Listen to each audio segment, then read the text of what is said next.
মানিকচক পঞ্চায়েত সমিতির রাস্তার কাজের দাবিদার ঘিরে বচসা তৃণমূল এবং বিজেপির। মথুরাপুরে প্রায় 55 মিটার রাস্তা 3 লক্ষ টাকা বরাদ্দকৃত অর্থে নির্মাণ করা হচ্ছে।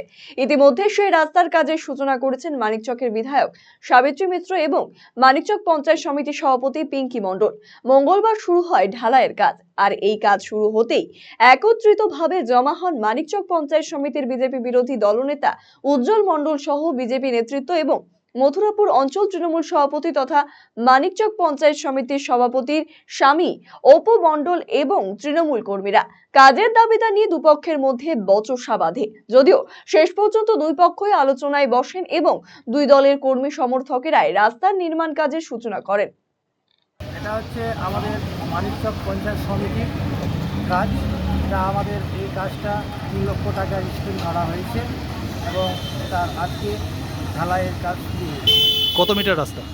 এটা হচ্ছে প্রায় এখানে লম্বা হচ্ছে প্রায় 55 মিটার এবং চৌড়া প্রায় 14 ফিটের মতো।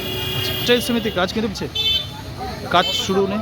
আমাদের এই রাস্তাটা কিছুদিন আগে আমাদের মানিকচকের উন্নয়নের কাণ্ডারি আমাদের এমএলএ সাবিত্রী মিত্র মহাশয়া এবং পঞ্চায়েত সমিতির সভাপতি পিঙ্কি মণ্ডল এবং জেলা পরিষদের সদস্য কবিতা মণ্ডল এসে অলরেডি এখানে উদ্বোধন করে চলে গেছে এবং আজকে আমরা এখানে ঢালাইয়ের কাজ শুরু করেছি। এবার বিজেপি বিরোধী দলনেতা থেকে শুরু করে এখানে কিছু ওরা চক্রান্ত করে ওরা এখানে উদ্বোধন করার চেষ্টা করেছে। আসলে ওরা গলা জলে মাছ ধরার চেষ্টা করছে।